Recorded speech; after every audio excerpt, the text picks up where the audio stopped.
cannot talk about intentional living without talking about intentionally praying about your life.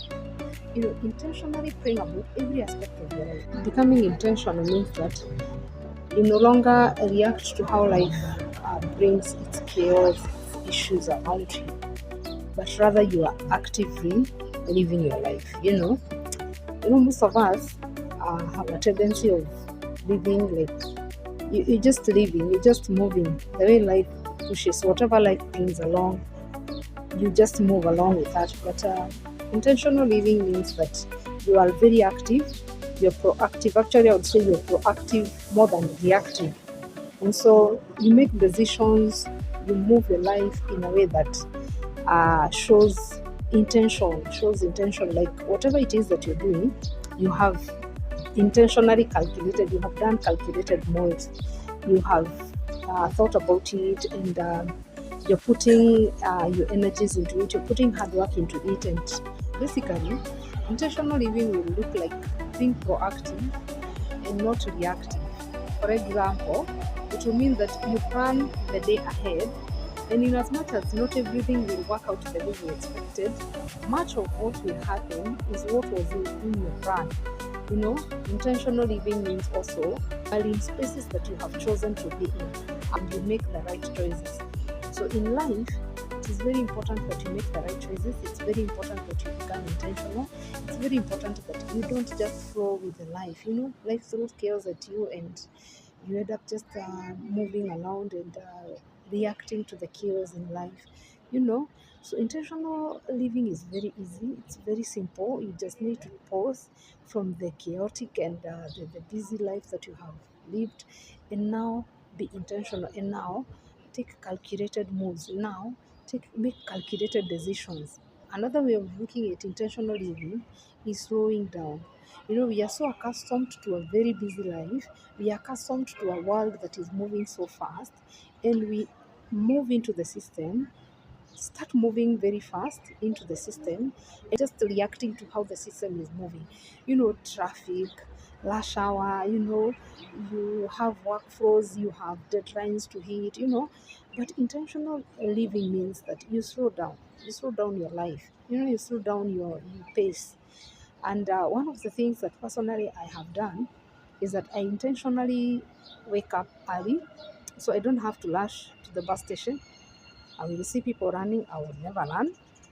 I don't have to rush into the metro station. I don't have to rush doing deadlines and such things, because I always do calculations. Like I need 3 hours to do a task. I would rather be gracious enough to add myself an extra 30 minutes to cater for any inconveniences, so that I don't end up doing any activity in rush. I don't end up doing any activity in a hurry. So I will be very intentional. I will walk slowly. I will not, okay, not the slowness that looks like I don't have a direction. No. But one thing is that I will avoid the hecticness, the chaos, the rush. The rush that can even make you lose your items, drop your items, miss a step. Yeah, so that is basically one way of looking at intentionally. The other day, I became intentional.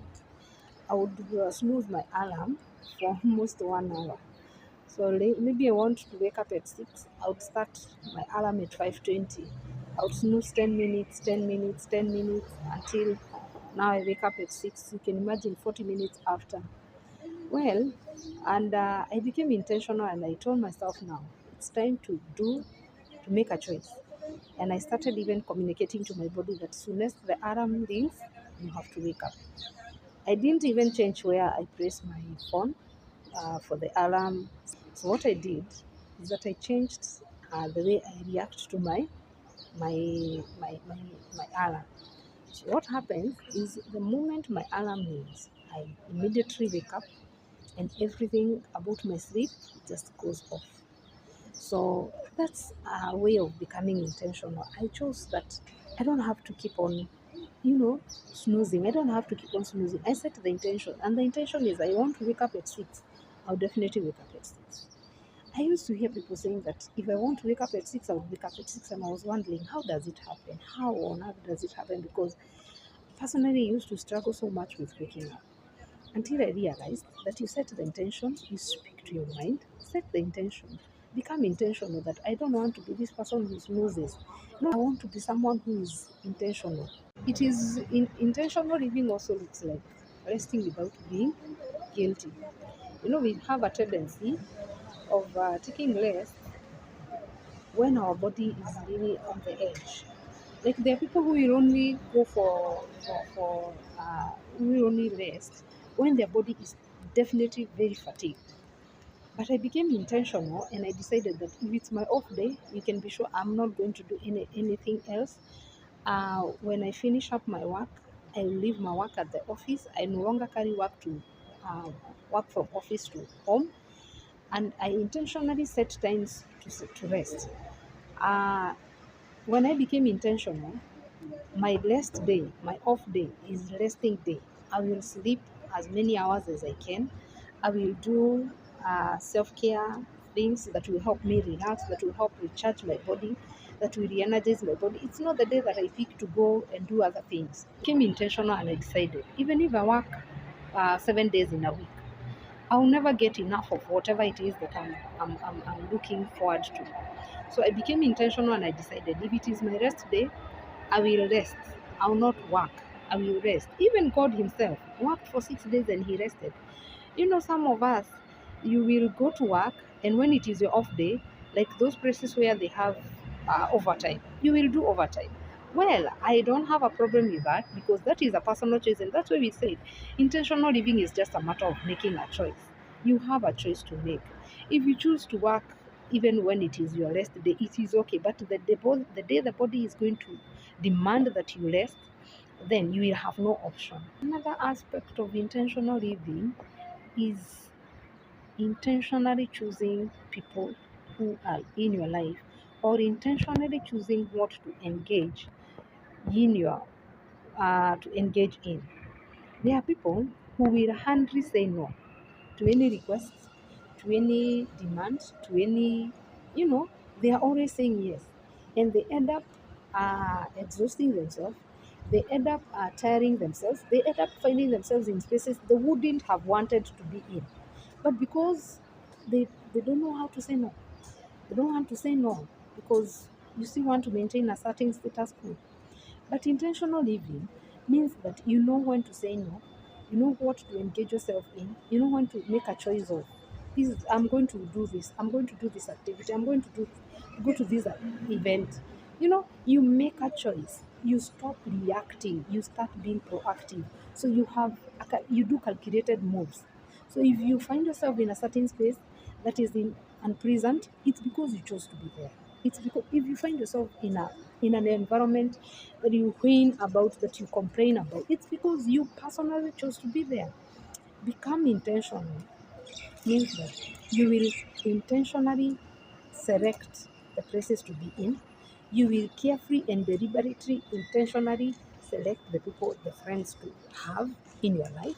There are people who have toxic people and they still carry them along. Yeah, someone is very toxic, someone has negative energy, someone is drains you, but you still tag them along, you still carry them along, simply because you have not made a choice that I want to be very intentional. I am intentional about my friendships. I'm intentional about my connections. I am intentional about the conversations I will engage myself into. I'm not going to engage myself in a conversation that is not building, a conversation that is not a conversation that is not lifting, a conversation that is draining. There are conversations that personally I cannot engage myself in. The other day, someone was talking about how there are office politics and how people will stir up conversations and politics in the office and everything. And if there are spaces that you cannot find me in, such places, I'm not going to start doing office politics. You like it or not, love me or hate me, I'm not going to engage in office politics because it's not helpful, it's not worth my energies. If I have any issue with the management, any issue with the colleague, I will directly call them, handle it with them, but I will not do also those office politics of going behind someone's back and talking behind their back. I have no business with such things. So I'm very intentional, even the conversations that I hold. And intentional living means that hold conversations that are what? Hold conversations that are lifting, hold conversations that align with your core values, align with your life ethics. There are conversations that you should not engage in.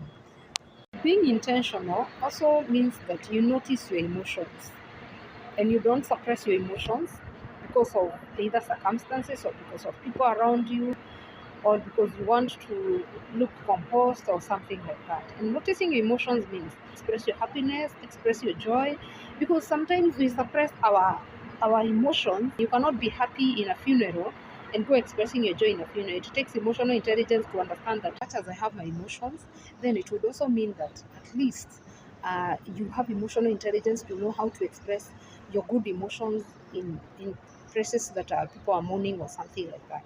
But at the same time, it's also good to acknowledge that I'm sad, and don't try to suppress that feeling. And we cannot talk about intentional living without talking about intentionally praying about your life. Intentionally praying about every aspect of your life. Pray about your health. Pray about your mind. Pray about your relationships. Pray about your friends. Pray about your business. Pray about your career. Pray about your future. Pray about your present. Pray. The other day I was telling God to heal my traumas, my childhood traumas. And I realized that there is a part of heavy burden that has been seated in my subconscious that healed. So it is very important. Prayer is also being intentional about prayers. That you don't react. You don't wait until things are going bad. That's when you start praying. And this will help you build the discipline of praying at all times. Praying ceaselessly, the way the Bible says that we should pray ceaselessly. So it will help you do that. Ah, it will help you be able to consistently and constantly be in prayer, because you have so many dimensions, you have so many aspects of your life that you are working on and you're praying about. So prayer is also a very good aspect, and we cannot talk about intentional living without touching on being intentional about prayers. Pray about your children, pray about everything about their lives, pray about their academics, pray about their social activities, pray about their friends, pray about their associations, pray about their marriages. Yes, they are still young, but pray about their future. That aspect of prayers, the intentionality in prayers, is very, very important. And we are going to look into this in depth in future or in other conversations. I used to have that aspect of suppressing my emotions or not expressing my discontentment or not expressing my displeasure with something until I realized I was hurting myself. Someone would hurt me, I would process those emotions inside of me, I would carry the resentment inside of me, and it ended up not being so good because I am the one who was hurting. I'm the one who felt the burden of the heart. So it is also intentional living means that you also let your emotions. If it is time to cry, cry. If it is time to be happy, be happy. You know, choose choose. If it is time to mourn. If it's time to be celebrate, if it's a time to celebrate to the fullest, and do not be sorry because sometimes we tend to suppress our good moments because maybe others are not celebrating. Intentional skincare. This one is a core area with my life, and I love it. I love it. I love it so much. And I would actually look at it in this manner: intentional self care. Intentional self care has different segments, and one of them is intentional skincare. And intentional skincare means first of all, I understand my skin. I know my skin type. I I understand my skin needs, and I start sourcing for healthy, good products that are going to nurture my skin and take care of my skin. And not only that, I also engage in a routine that nourishes my skin, takes care of my skin, and such a routine doesn't have to be very very tedious or very lengthy.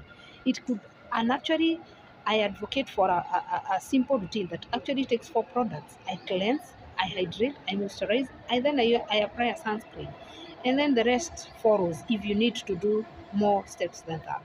And so intentional skincare is also very important, because the moment you take care of your skin, the moment you have a glow on your face, then when you're stepping out, you have confidence, you have self-confidence, because the self-image, as per the way you perceive yourself, and even the way the world looks at you, they can see that yes, this person has taken care of themselves, this person has taken care of their body.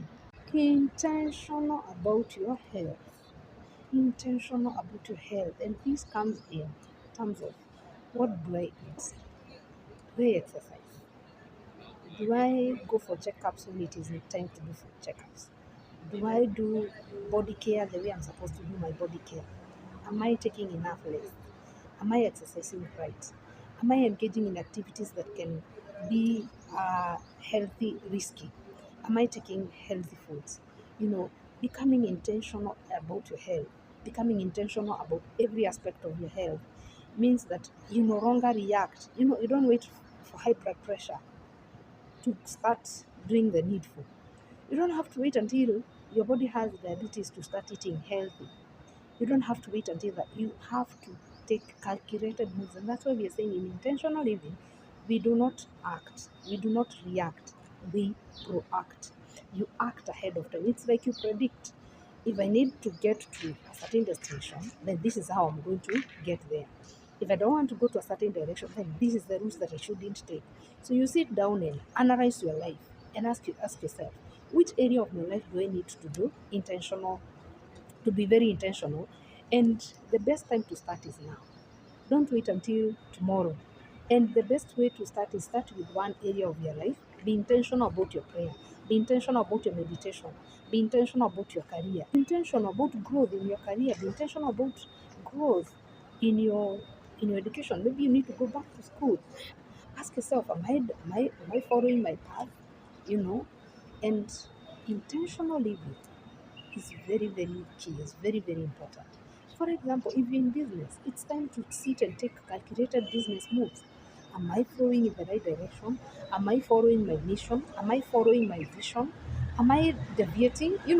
And if I'm deviating, I need to trace back my steps. Intentional living also looks like taking some time and connecting with nature.